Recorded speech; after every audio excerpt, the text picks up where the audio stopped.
నమస్కారం CK9 news కి స్వాగతం। మేడ్చల్ జిల్లా కీసర్లో బాబు జగజీవన్ రామ్ జయంతి వేడుకలు ఘనంగా నిర్వహించిన అంబేద్కర్ సంఘం నాయకులు చీర్యాల ప్రధాన కూడలిలో ఉన్న బాబు జగజీవన్ రామ్ విగ్రహానికి పూలమాల వేసి నివాళులు అర్పించిన రాష్ట్ర సంఘం నాయకులు రాయపోలు రాములు నాగారం మున్సిపల్ చైర్మన్ చంద్రారెడ్డి ఈ సందర్భంగా విగ్రహానికి పూలమాల వేసి అనంతరం బాబు జగజీవన్ రామ్ ఆశయాలను సాధించాలి అంటూ నినాదాలు చేయడం జరిగింది। ఈ కార్యక్రమంలో అంబేద్కర్ సంఘం అధ్యక్షులు కొమ్ము సుదర్శన్, మాజీ ఎంపీపీ రామారం సుజాత, మాజీ సర్పంచులు, ప్రజాప్రతినిధులు, అంబేద్కర్ సంఘం నాయకులు తదితరులు పాల్గొన్నారు।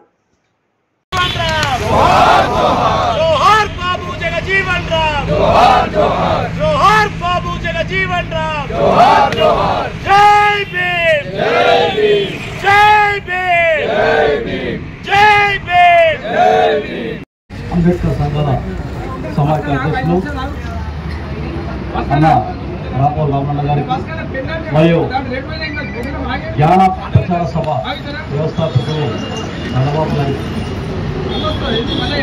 మరి ఎక్స్ఎంపీ గారికి నా తోటి మిత్రులందరికీ పేరు పేరున 116వ బాబు జగజీవన్ రామ్ యొక్క జన్మదిన శుభాకాంక్షలు తెలియజేస్తూ ఏదైతే SC ST BC వాళ్ళ గురించి హక్కుల గురించి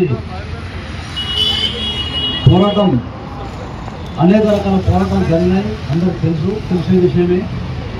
అందులో ప్రధానంగా హక్కుల గురించి పార్లమెంటు బయట పుస్తకాల పరంగా చట్టాల పరంగా పార్లమెంటు బయట భారతరత్న బాబాసాహెబ్ అంబేద్కర్ గారు వారి యొక్క ఆలోచన విధానాన్ని పుస్తకాల రూపంలో వారి యొక్క పోరాట పరిశ్రమ రూపంలో వారు జనాలను చైతన్యపరుస్తూ ఉన్నటువంటి క్రమంలో పార్లమెంటు లోపల ఎంపీగా ఉండి, న్యాయశాఖ మంత్రిగా ఉండి, కార్మిక శాఖ మంత్రిగా ఉండి, ఓటమి ఎరుగని నేతగా బీహార్ రాష్ట్రం నుంచి భారత పార్లమెంట్లో SC ST BCలో అటువంటి వారి యొక్క హక్కుల గురించి అంబేద్కర్ సూచించిన సూచనల మేరకు ప్రతి విషయాన్ని పార్లమెంట్లో గొంతెత్తి మన హక్కుల గురించి పోరాటం చేసి వారి యొక్క ప్రతి చట్టాన్ని అమలు పరచడంలో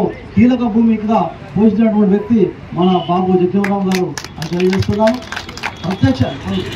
ప్రస్తుతానికి మనం తెలంగాణలో ఉన్నాం। ఈ తెలంగాణ ఏర్పాటులో కీలకంగా వ్యవహరించినటువంటి బాబు జగజీవన్ రామ్ కుమార్తె అయినటువంటి మీరా కుమార్ గారు ఆనాటి స్పీకర్గా ఉండి వారు కూడా ఈ యొక్క తెలంగాణ ఏర్పాటులో కీలక భూమిక వహించిందని చెప్పి మీరాను ఒకసారి గుర్తించాలని తెలియజేస్తూ నాకు ఈ అవకాశం ఇచ్చినటువంటి బాబాసాహెబ్ అంబేద్కర్ గారు అదేవిధంగా బాబు జగజీవన్ రామ్ గారుల యొక్క జయంతి వర్ధంతి కార్యక్రమాలు ఈ దేశంలో చాలా ఘనంగా నిర్వహించుకుంటా ఉన్నాం। నిజంగా మరి వీళ్ళని మనం ఇంతగా గౌరవించాల్సిన అవసరం ఉన్నదా? ఈ సమాజానికి, ఈ దేశంలో నివసిస్తున్న బడుగు బలహీన వర్గాలకి వీళ్ళు చేసిన పనులేమన్నా ఉన్నాయా? అంత గొప్పటి త్యాగమూర్తులా వీళ్ళు కేవలం అనుకుని ఏదో కార్యక్రమం చేసామనిపించుకుని సరిపోతుందా? లేదు, తమ జీవిత కాలంలో ఈ దేశం గురించి తమ చేసిన త్యాగాలను నిజంగా స్మరిస్తూ ఈ కార్యక్రమం చేసుకుంటున్నాం అన్నది కూడా మనం ఆలోచన చేయాలి మిత్రులారా। ఆ రోజు భారత స్వతంత్ర ఉద్యమం జరుగుతున్న కాలంలో కానీ, భారతదేశానికి స్వతంత్రం వచ్చిన తర్వాత ఈ దేశాన్ని ఎలా పాలించాలనే ఆలోచనలో కానీ, ఈ దేశానికి ఒక చక్కటి రాజ్యాంగాన్ని, ఒక పరిపాలనా పద్ధతిని నిర్మాణం చేసుకోవాలన్న కలిగే ఆలోచనలో కానీ మరి ఆనాడు చదువుకున్న వర్గాలు, అత్యధికంగా ధనిక వర్గాలు, అత్యధికంగా ఉన్న మనవాద వర్గాలు ఉన్నప్పటికీ ఈ ఇద్దరు మహనీయులు ఈ బడుగు బలహీన వర్గాల నుంచి మరి నాయకత్వం వహించాలి దేశానికి। ఒకరు బాబాసాహెబ్ అంబేద్కర్ అయితే రెండో వారు బాబు జగజీవన్ రామ్ మిత్రులారా। అక్కడ ఉన్నది ఇద్దరే వ్యక్తులు అయినప్పటికీ కూడా వాళ్ళు ఈ దేశంలో ఉండే అధిక జనుల కోసం, బహుజనుల కోసం, SC ST BC మైనార్టీల హక్కుల కోసం, సమాన అవకాశాల కోసం, సమాన స్థాయి కోసం పోరాడిన ఏకైక వ్యక్తులు బాబాసాహెబ్ అంబేద్కర్, బాబు జగజీవన్ రామ్ మిత్రులారా. వాళ్ళు కేవలం ఉన్నత వర్గాల కోసమో, కేవలం డబ్బు చదువు ఉన్న వర్గాల కోసమో వాళ్ళు వాళ్ళ జీవితాలను త్యాగం చేయలేదు. ఈ దేశంలో 100కి 85-90% ఉన్న జనము ఆర్థికంగా, విద్యాపరంగా, సామాజికంగా, సాంస్కృతికంగా ఏ సమాజం అయితే వెనుకబడ్డదో ఆ సమాజం బాగు కోసమే వీళ్ళ జీవితాలను అంకితం చేశారు.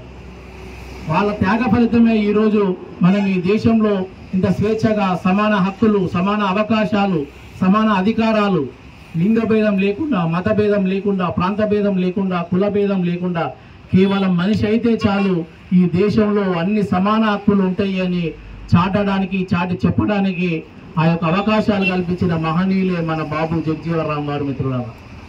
బాబాసాహెబ్ అంబేద్కర్ అక్కడుండే ప్రభుత్వాలకి, వాళ్ళు చేస్తున్న విధానాలకి బయటుండి వ్యతిరేకంగా పోరాడిన బాబు జగజీవన్ రావు గారు మరి అటు ప్రభుత్వంలో ఉంటూ మరి తన జీవిత కాలం అంతా తాను మరి అనుభవించని పదవి లేదు. ప్రతి మినిస్టర్, ఏ మినిస్టర్లో తను పనిచేసిన మహిళల హక్కు విషయంలో కానీ, బీసీల హక్కుల విషయంలో కానీ, ఎస్సీ ఎస్టీల హక్కుల విషయంలో కానీ, మైనార్టీ యొక్క హక్కుల విషయంలో కానీ బాబాసాహెబ్ అంబేద్కర్ అక్కడ పోరాటం చేస్తుంటే తన శక్తి సరిపోలేదు. మరి ఏం చేయాలి, ఎట్లా అనేది అప్పుడు బాబాసాహెబ్ అంబేద్కర్ పార్లమెంటు నుండి నేరుగా బాబు జగజీవన్ రావు గారు ఉన్న హాస్పిటల్కి వెళ్తాడు. అక్కడ బాబు జగజీవన్ రావు గారు మా ట్రీట్మెంట్ తీసుకుంటూ తనకు సిలైన్స్ ఎక్కుతా ఉంటాయి, చాలా అనారోగ్యానికి గురై ఉంటాడు. అక్కడికి వెళ్ళి బాబాసాహెబ్ అంబేద్కర్